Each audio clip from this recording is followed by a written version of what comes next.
सब लोग खड़े होकर के व्यास जी का स्वागत करें। सभी लोग खड़े हो जाएं, खड़े होकर के व्यास जी का स्वागत करें।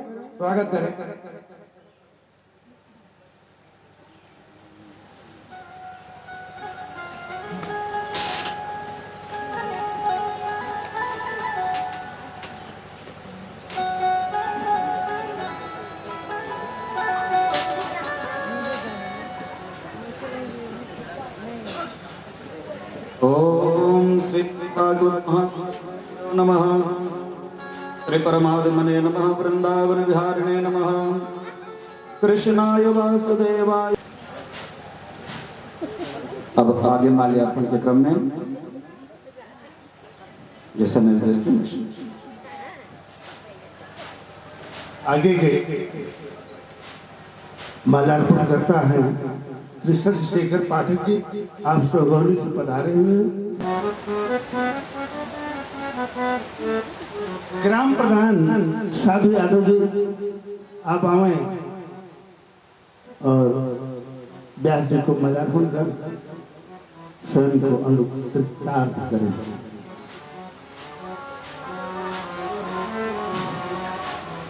पयागीपुर जनपद के निकट का गांव है, वहां से आए हुए अमृतराज पाठक जी आप आइए। अमृतराज पाठक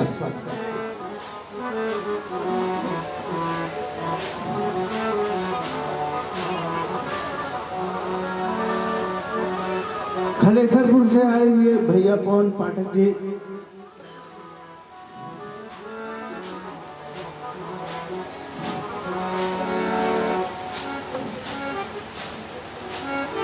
सुगौली ग्राम सभा से पधारे हुए संतोष पाठक जी तक हमारी आवाज पहुंच रही है शायद। हाँ, संतोष पाठक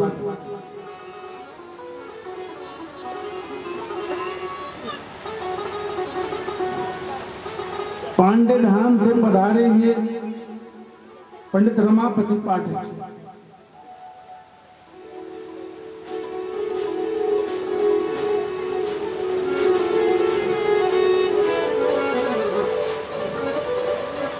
पंडित गया प्रसाद चौबे बैजापुर के निवासी हैं।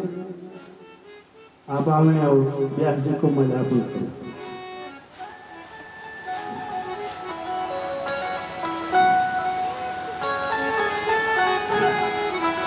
सेवानिवृत्त बैंक शाखा प्रबंधक विजय कुमार उपाध्याय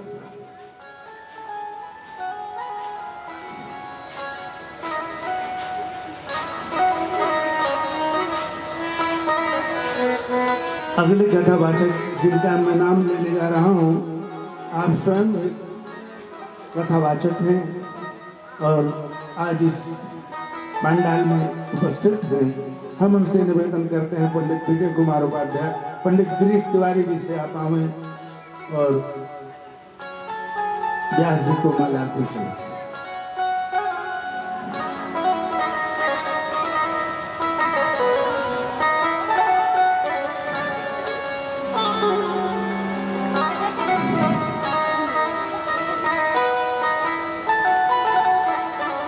सत्यनारायण दुबे जी आप पुलिस डिपार्टमेंट हैं, आप आइए और व्यास जी को माल्यार्पण करें।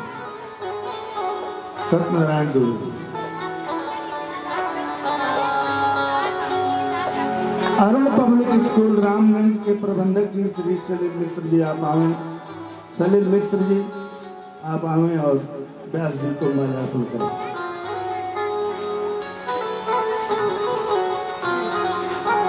ग्राम सभा दुल्हिनपुर से पधारे हुए अजय कुमार मिश्रा जी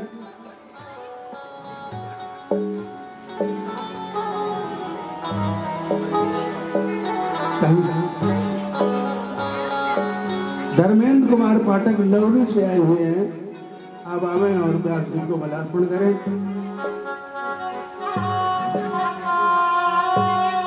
कहाँ है शिवमूर्ति पाठक? शायद नहीं है भैया। शिवमूर्ति पाठक जी आप आवे और व्यास जी को माल्यार्पण करें। पंडित श्री मोहित पाठक जी।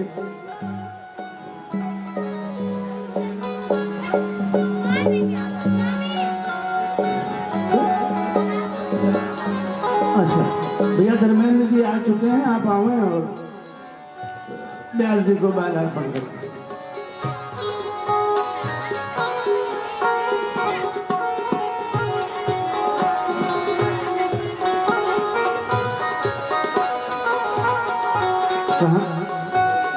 लवली से ही आएंगे ये अतुल पाठक जी, आप आवे और व्यास जी को माल्यार्पण करें।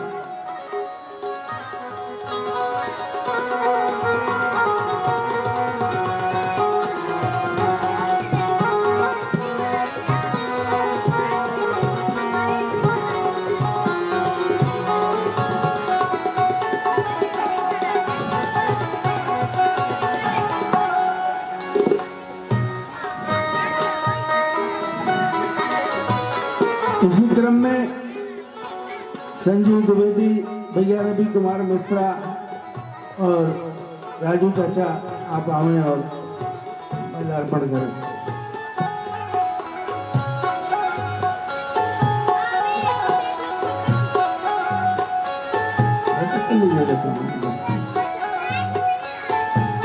शायद यहीं पर माल्यार्पण का क्रम समाप्त होता है।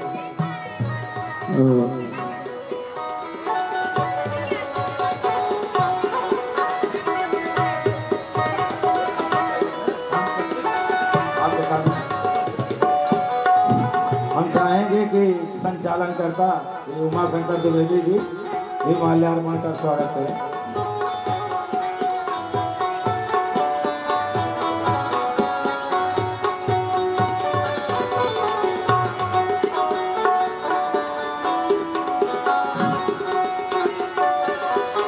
संजय कुमार पाठक भी आकर के माल्यार्पण करें।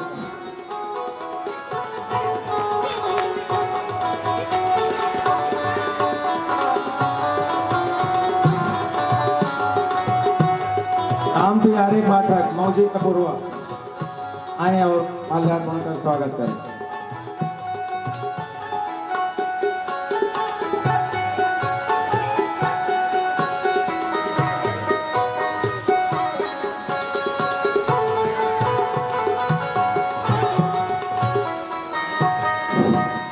सुरेश कुमार पाठक मौजी कपूरवा।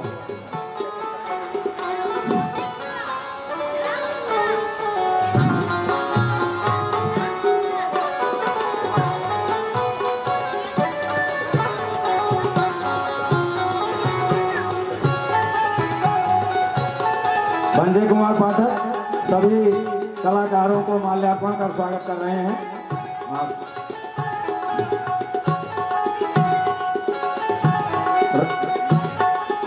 लकी पाठक जो विशेष आयोजक हैं, माल्यार्पण कर व्यास जी का आशीर्वाद लें।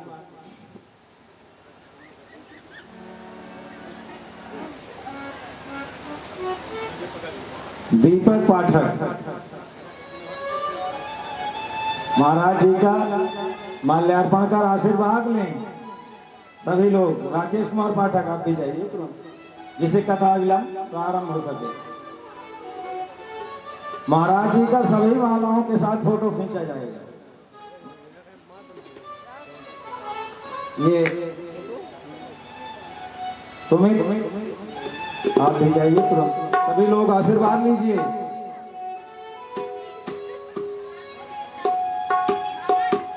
आज श्रीमद् भागवत कथा का 7वां दिन विश्राम दिवस है। आप लोग सभी लोग व्यास जी का माल्यार्पण कर हार्दिक स्वागत अभिनंदन किए और आशीर्वाद लिए। इस पूरे ग्राम सभा एवं ग्रामवासी की तरफ से हम महाराज जी के श्री चरणों में वंदन अभिनंदन स्वागत करते हैं और आपके श्री मुख से भागवत कथा का 7वें दिवस होकर भगवत का कथा का रस स्वादन करने के लिए आपसे विशेष अनुग्रह करते हैं। आप अपने मुख वचनों से हम लोगों को भगवत कथा से तारक नहीं।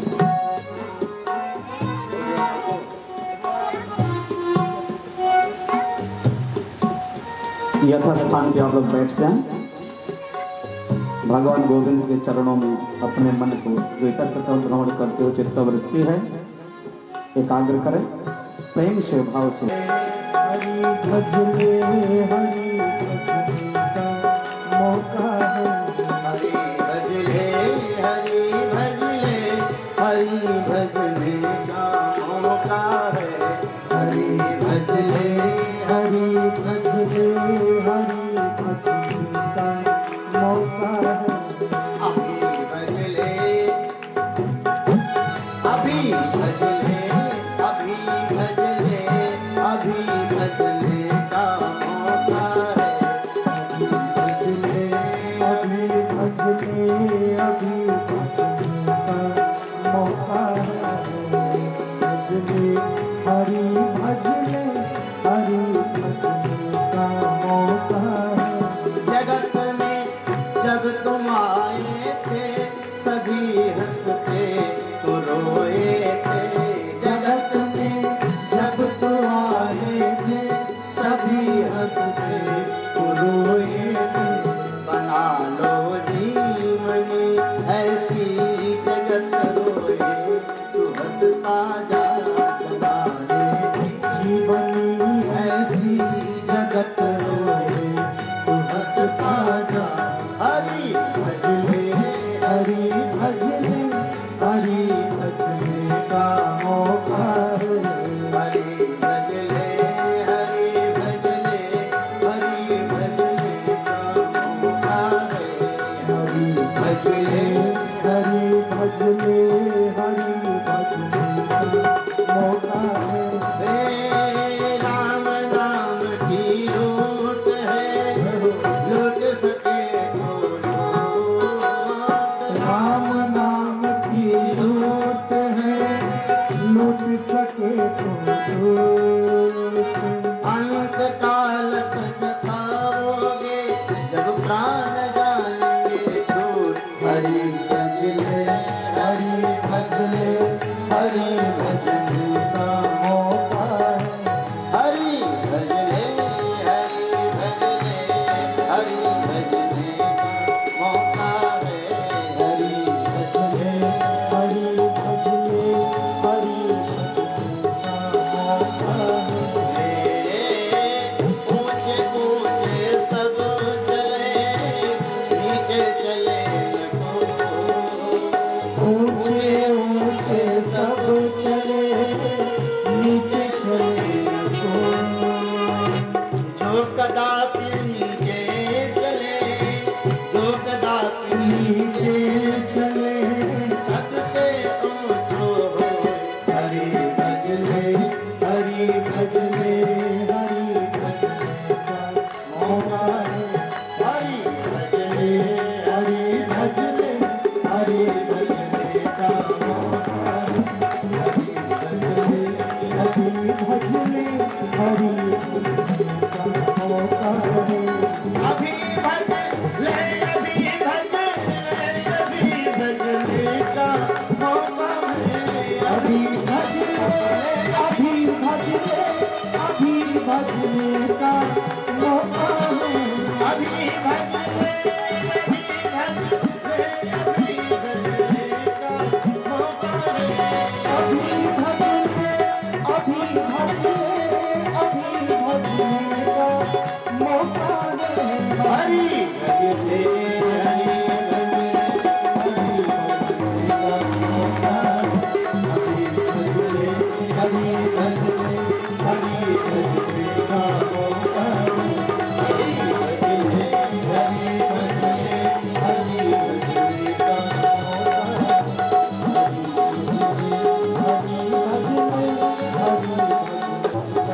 मौका है। राधा कृष्ण भगवान की जय। श्री भागवत भगवान की। जो हम सब और ये जो कार्य हो रहा है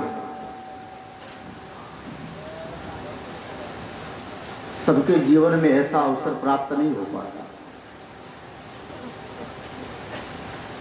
हम सब बड़े भाग्यशाली हैं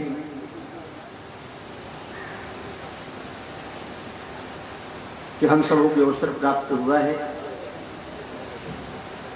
क्योंकि बिनु सत्संग विवेक न होई, राम कृपा बिनु सुलभ न सोई। कई लोग कहते हैं कथा सुनने से पुण्य मिलता है, बहुत अच्छी बात है, पुण्य मिलता है, लेकिन एक बात मैं कहता हूँ, कथा सुनने से पुण्य तो मिलता ही है, लेकिन उससे बड़ी बात यह है कि अनेक जन्म की जब पुण्य उदित होती है तो हमें फिर कथा मिलती है, तो निश्चित रूप से। दूसरी बात, कथा में आजकल कम लोग आते हैं। मैंने एक दिन और निवेदन किया था, लेकिन मुझे लगता है जिसको जनता चुनती है, जिसको हम और आप चुनते हैं, वो विधानसभा और लोकसभा पहुंचता है। जिसको जनता चुनती है वो विधानसभा और लोकसभा तक पहुंचता है, लेकिन जिसको जनार्दन चुनता है, जिसको परमात्मा चुनता है, वो सत्संग सभा में पहुंचता है। तो निश्चित रूप से हम सब बड़े भाग्यशाली हैं, सौभाग्यशाली हैं, जो हम सबों को अवसर प्राप्त हुआ है कि हम सब कथा गंगा में अवगाहन कर सके। कल हम लोगों ने बड़ा परम मंगलमय भगवान श्री कृष्ण का जो प्रथम विवाह है भगवती रुक्मिणी के साथ सोल्लास संपन्न हुआ द्वारिका में। भगवती रुक्मिणी के गर्भ से भगवान श्री कृष्ण का प्रथम पुत्र जन्म ले रहा है। ये कौन है? कहते हैं कामस्तु वासुदेवांसु दग्ध प्राग रुद्रमन्युना देहोपपत्तये भूयस् तमेव प्रत्यपद्यत। अब ये जो सुखदेव भगवान कह रहे हैं इसका संबंध मानस से।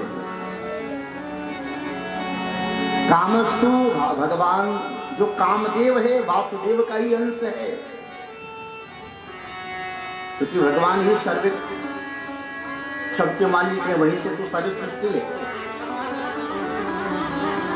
तो जो काम जिसको भगवान शंकर ने दहन कर दिया, चल जलाकर भस्म कर दिया था, राम अवतार में रामचरितमानस में वो कथा मिलती है। भगवान शंकर समाधिस्थ है। ये हुआ कि भगवान शंकर जब तक विवाह नहीं करेंगे तब तक संतान नहीं होगी, और जब तक श्री खड़ानंद महाराज कार्तिकेय महाराज प्रकट नहीं होंगे तब तक राक्षस का वध नहीं होगा, और जब तक उस राक्षस का वध नहीं होगा सृष्टि में शांति नहीं होगी। इसीलिए सारे देवता भगवान के पास गए। भगवान ने कहा जाकर के भगवान शंकर की समाधि को तोड़ो। देवताओं ने मिलकर के कामदेव को भेजा। कामदेव ने कहा मैं जानता हूं भगवान शंकर का तीसरा नेत्र खुलते ही मैं जल करके भस्म हो जाऊंगा, लेकिन फिर भी इसी को महापुरुष कहते हैं। कामदेव ने कहा मैं जानता हूं शंकर जी के क्रोध से कोई बच नहीं पाएगा, लेकिन कोई बात नहीं, हमारे मर जाने से संसार की रक्षा हो जाए तो मैं मर सकता हूं, मैं शरीर समाप्त कर सकता हूं। भगवान शंकर के सामने आया है कामदेव, 5 बाण का प्रयोग किया है। मारन, मोहन, वशीकरण, उच्चाटन, उद्दीपन, 5 बाण का प्रयोग किया। भगवान शंकर की समाधि नहीं खुली। अंतिम में उसने बाण मारा है भगवान शंकर के हृदय पर, और अंगों पर बाण मारा, शंकर जी के ऊपर कोई प्रभाव नहीं पड़ा। लेकिन जब हृदय में बाण मारा है तो हृदय में भगवान शंकर के कौन रहते हैं? भगवान श्री राम, और वो भी बाल स्वरूप। और जब वहां बाण मारा तब भगवान शंकर की समाधि खुली, और केवल समाधि नहीं खुली, तीसरा नेत्र खुला, जिस नेत्र में अग्नि का निवास है। तीसरा नेत्र खुलते ही कामदेव जल करके भस्म हो गए।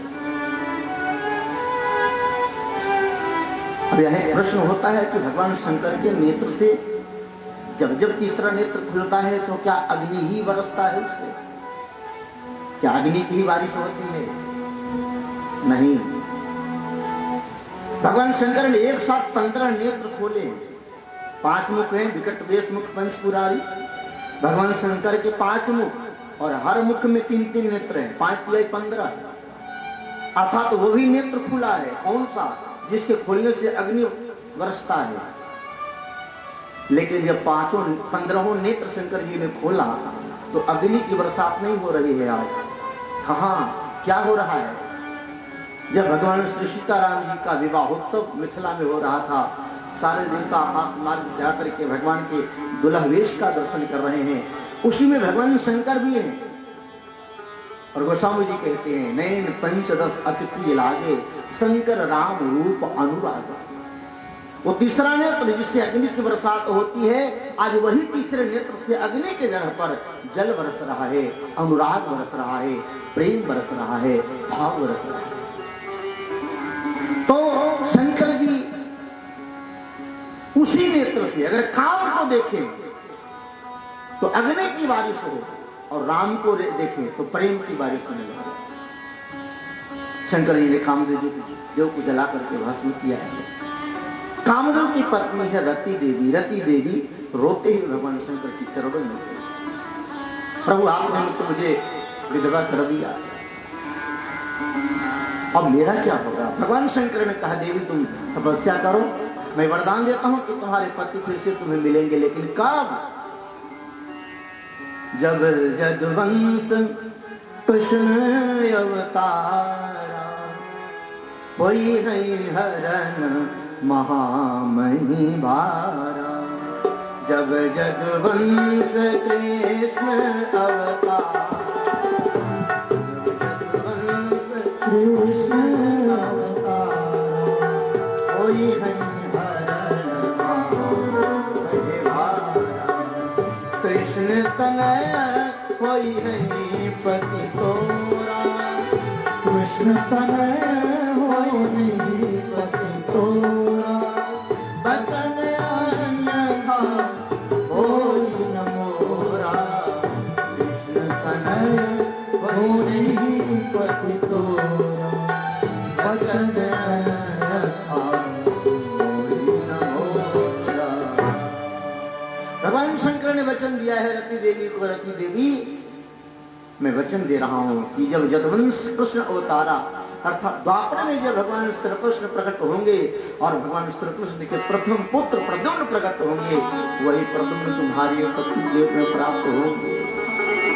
तो महाराज इतने दिन तक मैं कैसे रहूं? भगवान शंकर ने कहा, अब ते तब रतिनाथ कर, होई है नाम अनंग।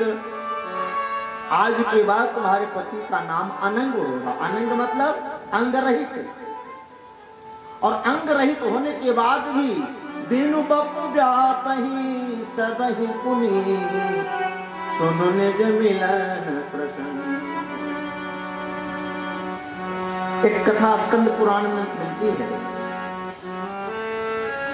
कि इधर भगवती रति देवी अपने पति प्रद्युम्न कामों को पति के रूप में प्राप्त करने के लिए तपस्या कर रही है शंकर जी की।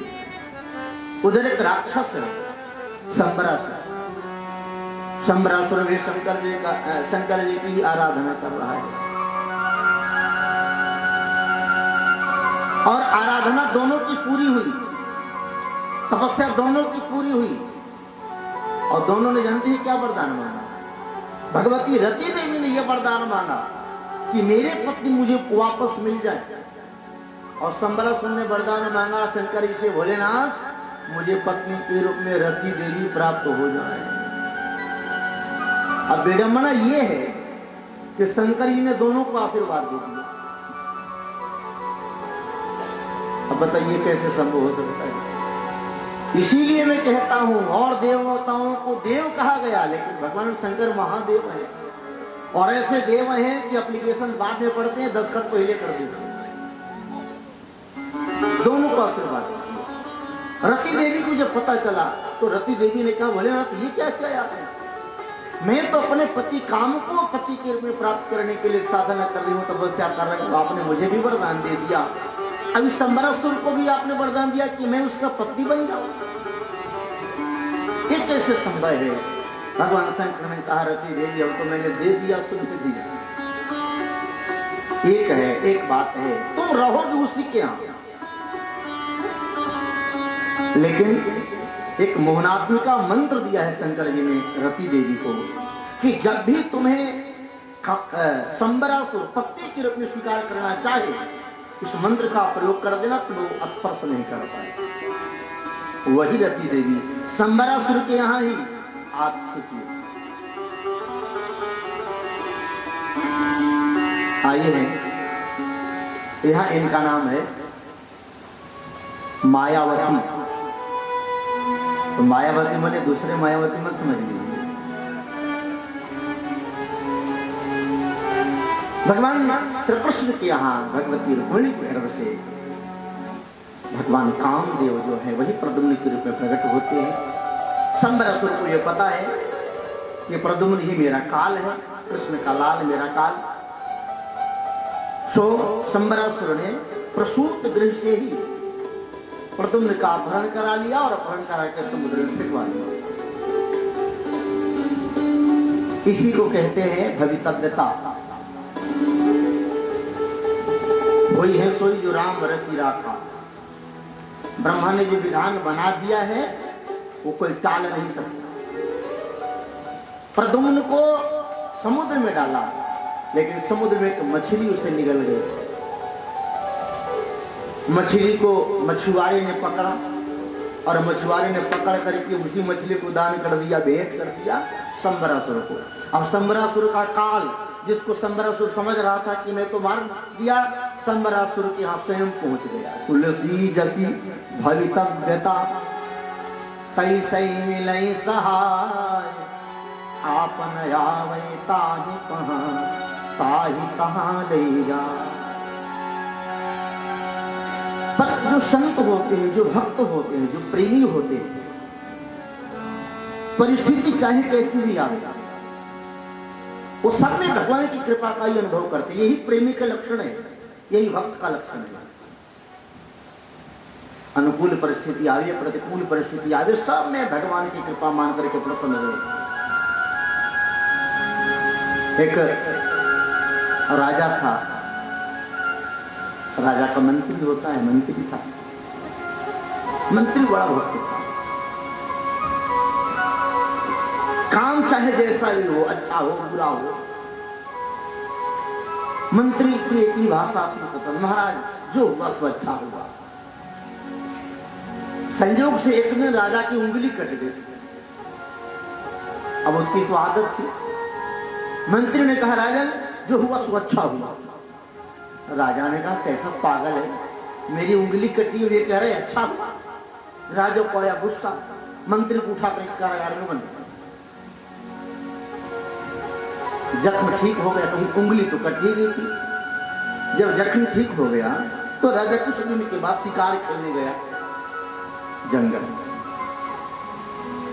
बाकी सैनिक तो पीछे रह गए, अकेले चला गया घनघोर जंगल में।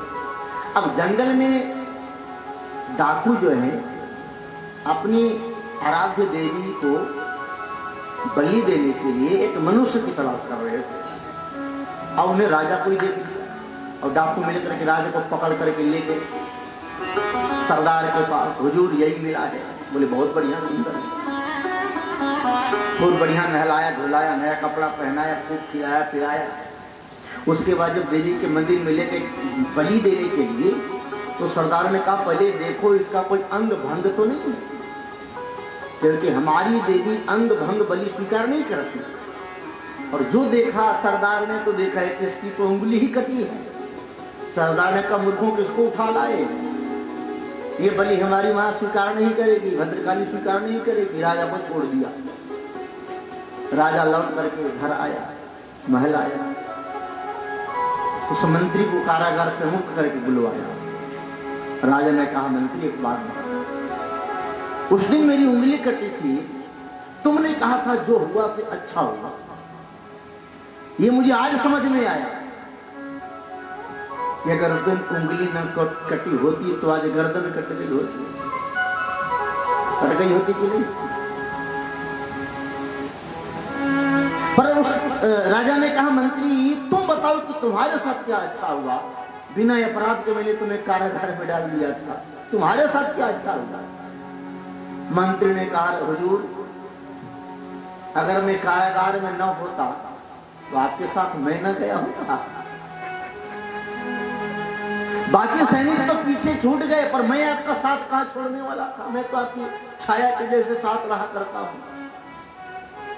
अगर मैं आपके साथ गया होता तो हुजूर आपकी तो उंगली कटी थी, मैं तो पूरा भला चंगा था, आप तो बच गए लेकिन मैं मेरी गर्दन उड़ा आए होते आप।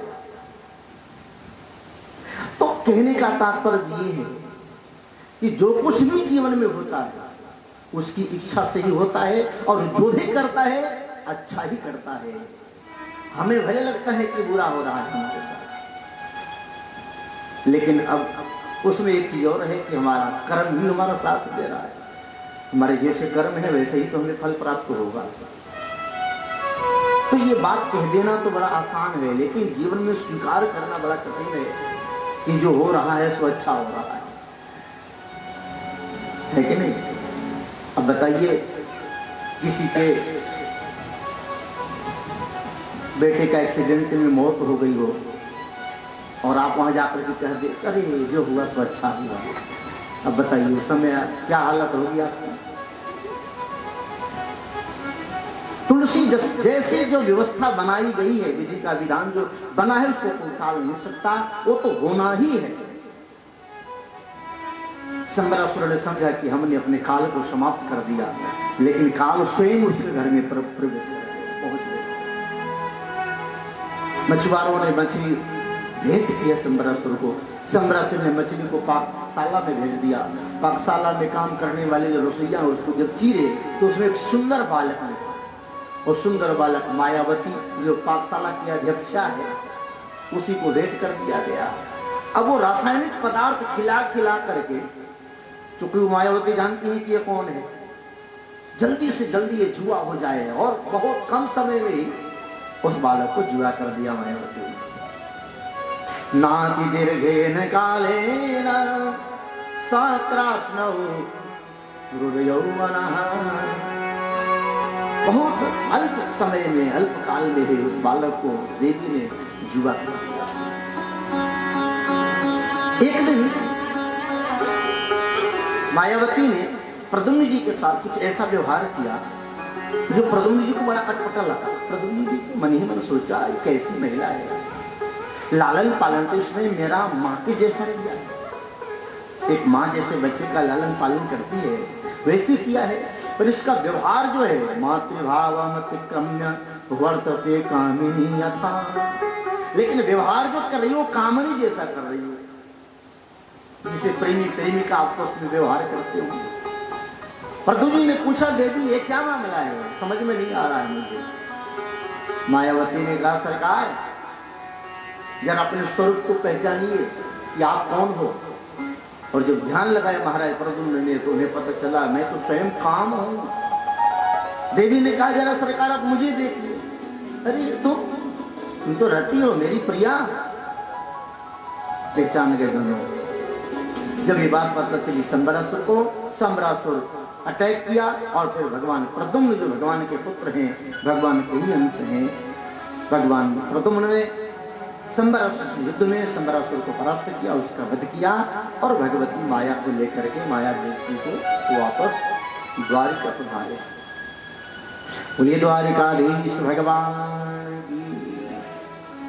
परीक्षित ने पूछा गुरुदेव मैंने सुना था भगवान श्री कृष्ण ने 16,108 विवाह किए, अभी तो आपने एक ही विवाह की कथा सुनाई, बाकी विवाह भगवान का कैसे कैसे हुआ हम वो भी सुनना चाहते हैं। भगवान नारायण सुतो संवरेणा हृतो विहार अहम ते दिकृता पत्न्या रति कामो भवन प्रभु। भगवान श्री कृष्ण का दूसरा विवाह ऐसे हुआ परीक्षित। एक दिन भगवान श्री कृष्ण अपने भवन में बैठे हुए हैं, पूरा राज दरबार लगा हुआ है। एक सत्राजित नाम का राजा है, भगवान सूर्य का भक्त है, भगवान सूर्य की आराधना करता है। भगवान सूर्य ने प्रसन्न होकर के उसे एक मणि प्रदान की उस मणि की ये महिमा है कि वो मणि रोज 8 भार सोना देता है, और वो मणि जहां रहे 4 कोस तक दुर्भिक्ष नहीं पड़ता, किसी की अकाल मृत्यु नहीं होती, कभी अकाल नहीं पड़ता। उस मणि की महिमा है।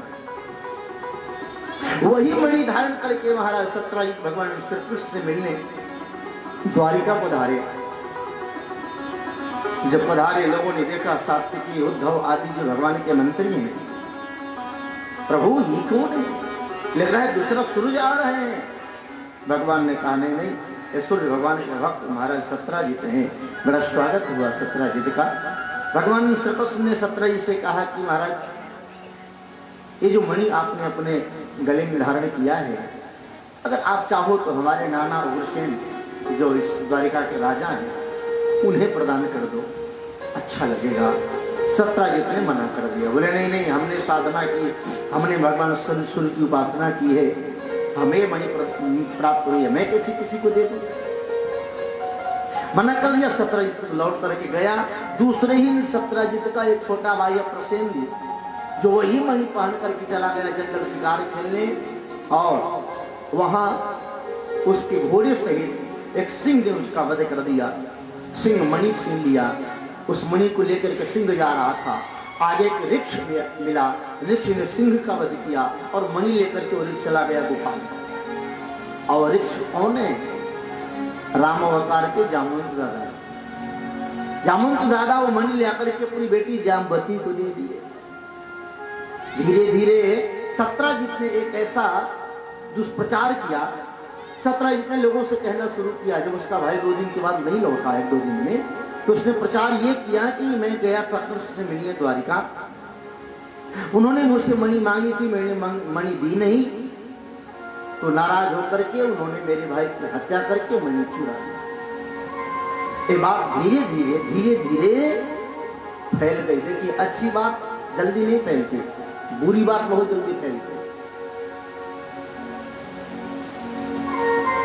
ये बात धीरे धीरे भगवती रुक्मिणी तक पहुंच गई द्वारिका में। भगवती रुक्मिणी ने भगवान से कहा, प्रभु द्वारिका में किस बात की कमी है? मैं सुन रही हूं कि आपने प्रसेनजीत का वध करके उसकी मणि चुरा लिया। लोगों ने यह कहना शुरू कर दिया कि ये तो बचपन का चोर है, जन्म का चोर है। ब्रज में था तो माखन चुराता था, चीर चुराता था गोपियों का, अब मणि चुराने लगे। भगवान को जब संदेश मिला भगवती रुक्मिणी के माध्यम से, तो भगवान श्री कृष्ण ने कहा, देवी रुक्मिणी, मेरे पास किस चीज की कमी है कि मैं किसी की मणि चुराऊं? हाँ, ये जरूर है कि मेरे यहाँ आए तो मैंने उनसे प्रस्ताव रखा था, अब उनकी वस्तु वो न दे, हमें क्या आपत्ति है, पर मैंने चोरी नहीं की। देखिए, समाज जो है ना, बड़ा विचित्र होता है। आप कितना भी अच्छा काम करो, एक बात ध्यान से सुनिएगा, आप कितना भी अच्छा काम करिए, समाज के हित में करिए, लेकिन हर व्यक्ति को आप प्रसन्न करने, हर व्यक्ति आपके अनुकूल हो जाए, ये असंभव है। भगवान श्री राम जैसा व्यक्तित्व जो सारे संसार को सुखी करना चाहते हैं, लेकिन एक व्यक्ति नाराज हो ही गया, उंगली उठा दी ना धोबी ने। तो समाज बड़ा विचित्र है। आप कितना भी अच्छा काम कीजिए, लेकिन कोई ना कोई एक नुक्स निकालने वाला आपको मिल ही जाएगा। ये ऐसा नहीं, ऐसा हो जाता तो और अच्छा होता, फलानी जगह ऐसा हुआ था, आप क्या ऐसा हो रहा है, जैसा हो रहा है वैसा देखो, बोलो मत। समाज बड़ा विचित्र होता है। समाज ये कहने लग गया कि कृष्ण जन्म का चोर था, आज नया कोई चोरी कर रहा है। भगवान को लगा ये तो झूठा कलंक लग गया है मेरे ऊपर, अब इसे तो मुक्त होना होगा। भगवान श्री कृष्ण अपने कुछ मित्रों को लेकर के और निकल गए मणि की तलाश में। ढूंढते ढूंढते भगवान जंगल में गए, वहां देखा कि प्रसेनजीत घोड़े के साथ मृत पड़ा हुआ है। भगवान ने वहां मणि तलाश की, मणि नहीं मिली। फिर आगे देखा कि एक शेर के सिंह के पैर के निशान है, उस निशान के आगे भगवान बढ़ने लगे, निशान के सहारे। आगे जाकर के देखा शेर भी मरा पड़ा हुआ था, मणि वहां भी नहीं मिली। फिर आगे भगवान ने देखा कि एक वृक्ष के पैर का निशान है, उस पैर के निशान के सहारे जब भगवान आगे बढ़े तो गुफा दिखाई पड़ा। गुफा के अंदर से मणि का प्रकाश आ रहा था। भगवान अंदर गए और भगवान ने जाकर के उस कन्या से मणि छीन ली। जैसे मणि छीनी वो देवी रोने लगी, कन्या रोने लगी। ऋक्षराज अंदर विश्राम कर रहे थे, देखा मेरी बेटी रो रही है, तो क्यों रो रही है? आकर के देखा एक पुरुष वहां खड़ा था।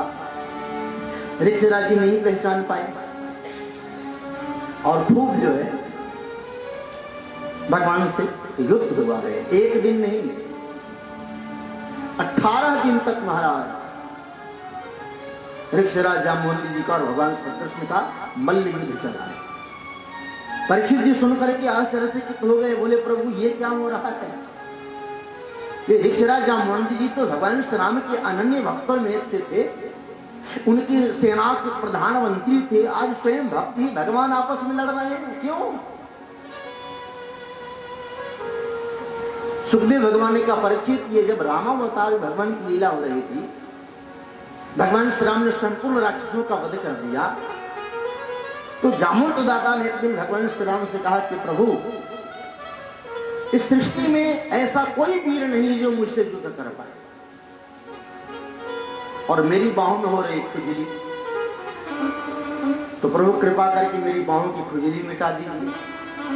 भगवान श्री राम ने कहा इसका मतलब है कि मैं आपसे युद्ध करूं? भगवान ने कहा जामवंत दादा मैं आपसे युद्ध करूंगा, समाज देखिएगा क्या कहेगा। जामवंत दादा ने कहा तो बोले इंतजार करिए, प्रतीक्षा करिए, इस अवतार में नहीं अगले अवतार में आपकी बाहों की खुजली में मिटाऊंगा। एक बात और जामवंत दादा ने भगवान से मांगी थी राम जी से, क्या?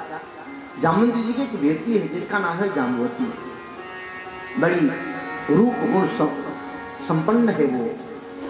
महाराज जामवंत दादा ने भगवान श्री राम से प्रार्थना किया कि प्रभु मेरी बेटी को अपने चरणों की दासी बना लो।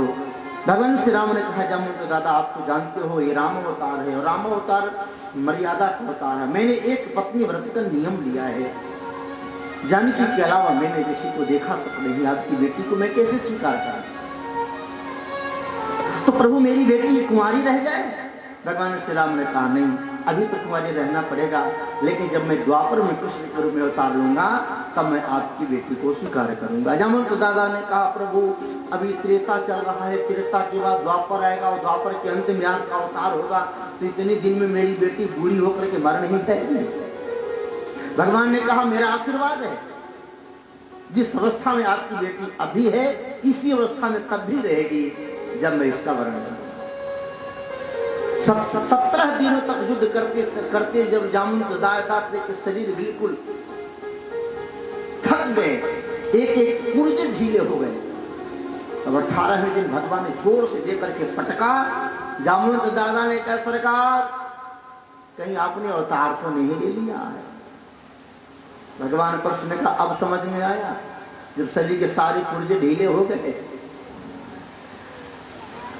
जामवंत दादा मैं वही हूं जो आप समझ रहे हो, पर आपने कहा था ना मेरी इच्छा पूरी करने के लिए, आपकी इच्छा पूरी करने के लिए मैंने लीला किया है। अब बाहों की खुजली मिट गई ना? बोले हाँ सरकार अब मिटी है। तो अब जाए, यहाँ कैसे आना हुआ प्रभु? इस गुफा में कैसे आप आए? भगवान ने कहा कि मेरे ऊपर मणि की चोरी का कलंक लगा है, लांछन लगा है, मैं वही मणि लेने आया हूं। जामवंत दादा ने कहा सरकार लेकिन आप तो जानते हैं जो वस्तु पिता अपनी बेटी को दान कर देता है उस पर पिता का अधिकार नहीं रहता, क्यों? और हमारे यहाँ की तो परंपरा है कि कन्यादान के बाद पिता बेटी के यहाँ भोजन तक पानी तक नहीं पीता, जहां तक गांव की सीमा लगती है वो सीमा में पानी नहीं पीता। पर ये जो परंपरा है, इस संदर्भ में मैं एक बात कहना चाहूंगा। एक गांव में एक भक्त था, भगवान का अनन्य भक्त, और भक्तों की दृष्टि में वासुदेव सर्वमिति, संसार में जो कुछ भी है पदार्थ प्राप्त वो सब परमात्मा का है, हमारा कुछ नहीं। हम न कुछ लेकर आए थे न कुछ लेकर के जाएंगे। यहाँ आने के बाद ही प्रभु कृपा से जो कुछ भी हुआ प्राप्त हुआ है परमात्मा की कृपा है। और हम और आप जब भगवान को वस्तु समर्पित करते हैं, कोई भोग समर्पित करते हैं, तो यही कहते हैं त्वदीयम वस्तु गोविंदम तुम्हें समर्पय। भगवान आपकी संपत्ति आपको समर्पित है, यही तो भावना है, यही तो हम कहते हैं। वो भक्त भी ऐसा ही था। भगवान सब कुछ आपका है, तन मन धन सब अर्पण, सब कुछ है तेरा स्वामी, सब कुछ है तेरा, तेरा तुझको अर्पण, तेरा तुझको अर्पण, क्या लागे मेरा। ओम जय जगदीश हरे।